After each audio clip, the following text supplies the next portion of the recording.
Bonjour tout le monde. Aujourd'hui, on va corriger le contrôle test de l'optique géométrique.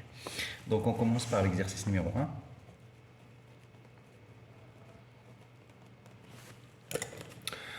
Bien, un observateur regarde à travers un miroir sphérique concave M de longueur L est égal à 10 cm et de rayon R est égal à 20 cm, qui se trouve à une distance X de l'observateur et à une hauteur H est égale à 20 cm du niveau horizontal joignant O et O'. Bon, ok, je vais faire un schéma pour commencer.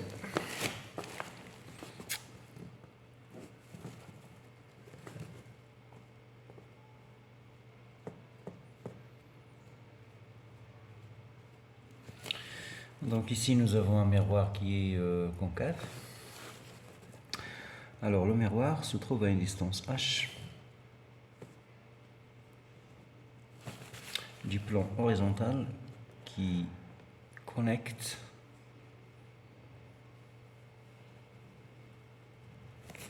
un observateur de son image à travers le miroir. L'observateur O, l'observateur O'. Ici nous avons la distance X et là nous avons la distance X'. Bien, nous avons aussi L, c'est la longueur du miroir. Ok, donc voilà, on prend L comme étant la longueur du miroir. Bien. Voilà, première question.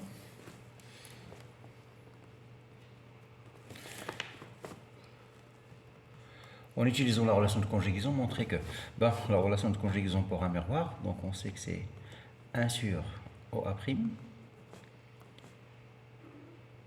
moins 1. Alors attends, donc ici pour un miroir, donc c'est 1 sur SA'. Or, A' ici c'est O', d'accord, donc c'est l'image de l'observateur, moins, plus plutôt, 1 sur SO, qui joue le rôle de l'objet, c'est égal à 2 sur SC. Très bien. 1 sur SO'. Alors, SO' c'est X'. D'accord? Donc SO' c'est positif et X' c'est la distance, elle est également positive. Par contre, attention, SO c'est négatif, donc c'est moins X. Égale 2 sur SC, c'est négatif.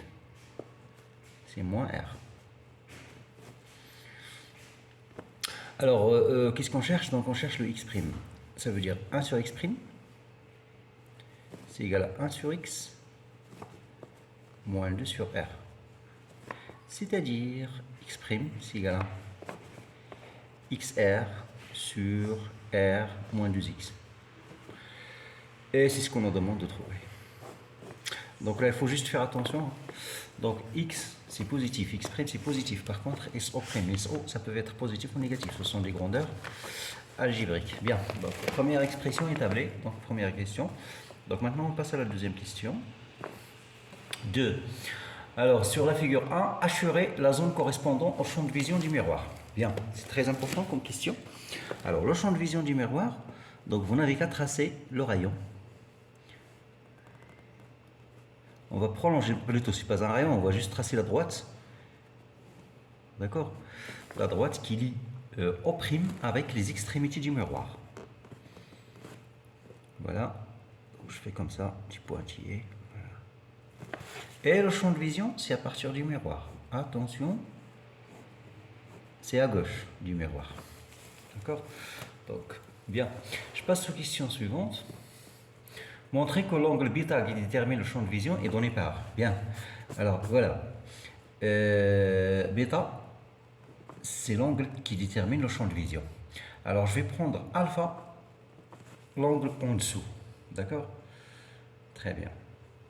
Alors, ici, nous avons un angle droit. Ok. Alors, à quoi est égal tangente alpha? tangente alpha, c'est égal à h sur x'. Très bien. Maintenant, à quoi est égal tangente de alpha plus bêta? Alors, tangente de alpha plus bêta, c'est égal à l'opposé. L'opposé ici, c'est h plus l sur l'adjacent, c'est-à-dire x'. Or, on nous donne que tangente alpha plus bêta, c'est tangente alpha plus tangente bêta sur 1 moins tangente alpha fois tangente bêta.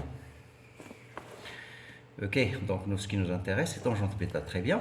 C'est-à-dire quoi? C'est-à-dire tangente alpha plus tangente bêta, c'est égal h plus l sur x', facteur de 1 moins tangente alpha, tangente bêta. Je cherche tangente bêta, donc je ramène tangente, ici je la mets en facteur. Tangente bêta, facteur de 1 plus quoi? Plus h plus l sur x' fois tangente alpha égale ce qui reste, c'est-à-dire h plus l sur x' moins tangente alpha. C'est-à-dire tangente bêta, c'est égal h plus l sur x' moins tangente alpha, qu'on va remplacer par h sur x', divisé par 1 plus h plus l sur x' fois tangente alpha, qu'on va encore remplacer par h sur x'. Très bien, je continue. C'est-à-dire tangente bêta, c'est égal. Alors, numérateur, regardez, on va simplifier par h. Donc, ça va donner L sur x' sur 1 plus h plus L sur x' fois h sur x'. À présent, nous avons un x' ici qu'on va descendre en bas. Et ça va faire tangente bêta, c'est égal L sur x' plus h plus L sur x' fois h. Donc il y a un x' qui va être simplifié. Maintenant, je n'ai qu'à remplacer le x' par l'expression que j'ai déjà établie ici en haut. X' est égal à xr sur r moins 2x. Donc je vais remplacer et ça va faire xr sur r moins 2x plus h plus l fois 1 sur x'. Ouais, je le remplace, c'est 1 sur x moins 2 sur r. Alors, je regroupe tous les termes qui contiennent le x sur un côté, et on aura xr sur r moins 2x plus h, facteur de h plus l sur x. Et là, nous avons un terme constant qui est 2 fois h plus l sur r. Je vais prendre tous ces termes qui sont là, qui contiennent le x, et je vais la noter g de x. C'est une fonction de x. D'accord? Donc on retrouve l'expression cherchée, à savoir le tangent de bêta, c'est égal à L sur g de x moins 2h h plus L sur R. Ben voilà ce qu'on nous demande de démontrer. Avec g de x, c'est une fonction qui a comme expression ce qu'on a ici. Voilà, g de x. Très bien. Expliciter g de x, donc g de x, c'est égal xr sur r moins 2x plus h, facteur de h plus l sur x. Très bien. Ben voilà, on a explicité h de x, g de x plutôt. Bon, maintenant je passe à la question suivante, la dernière question de mon exercice. C'est la question numéro 4. Ok, pour quelle valeur de x le champ de vision est plus large? Tout ce qu'on a à faire pour avoir un champ de vision large, c'est-à-dire un bêta qui est max. Pour avoir un bêta max, c'est simple. Il faut que le tangent de bêta soit max. Et pour que le tangent de bêta soit max, il suffit d'avoir la fonction g de x minimale. Il faut que la fonction g de x soit minimale. Si g minimale, bêta est maximale. Très bien. Alors, g de x minimale, ça veut dire quoi? Ça veut dire que g' de x, c'est égal à 0. Voilà ce que ça veut dire. D'accord? Donc, le minimum d'une fonction, ça correspond à une dérivée qui est égale à 0. Très bien, ça vous le savez. Alors maintenant, je vais dériver ma fonction g de x. G' de x, donc je vais faire la dérivée rapidement. Alors, qu'est-ce qu'on a ici? On a xr sur r moins 2x. Je dérive, ça va faire r moins 2x au carré. R, facteur de r moins 2x, moins la dérivée du dénominateur, donc ça va faire 2 fois xr. Moins, attention, je dérive aussi l'autre terme, h sur L sur x, ça fait moins h plus L sur x au carré égale à 0. Je dois résoudre cette équation. Donc, regardez, il y a un terme qui va se simplifier, 2xr, 2xr, ça va sauter. Donc, du coup, au numérateur, on a r carré sur r moins 2x au carré, moins, donc, égal à quoi? Égal à h plus L sur x carré.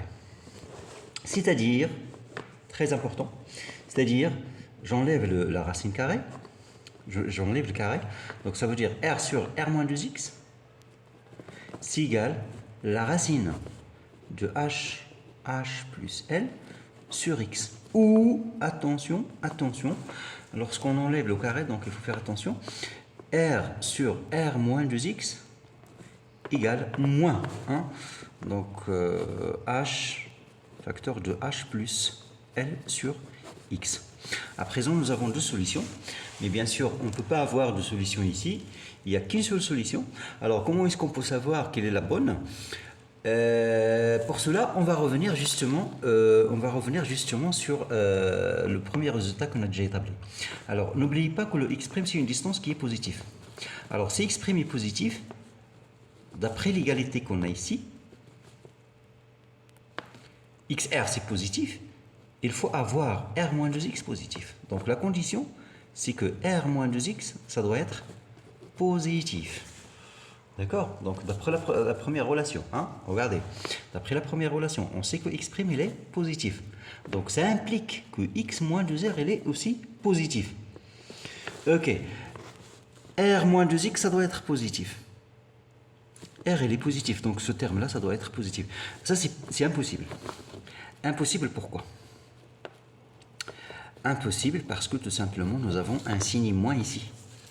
C'est-à-dire on aura R moins 2x qui est négatif, ce qui est impossible. Donc la bonne solution pour nous, la solution qu'il faut prendre, c'est la première. D'accord? Donc il faut bien faire attention ici à trouver la bonne solution. Alors qu'est-ce qu'on cherche? On cherche pour quelle valeur de x? Donc l'inconnu ici c'est x, donc on va dégager le x dans cette expression. Donc ça veut dire quoi? Première expression, donc étoile. Donc étoile donne Rx égale racine de h plus L, facteur de R moins 2x. Je factorise par x, ça va faire R plus 2 racine de h plus L égale à R racine de h plus L. C'est-à-dire x cherché, c'est R racine de h plus L sur R plus 2 racine de h plus L. Très bien. Alors voilà la solution cherchée. Donc voilà la démarche qu'il faut suivre. D'accord? Donc c'est important. Donc il y a des choses importantes. Donc voilà.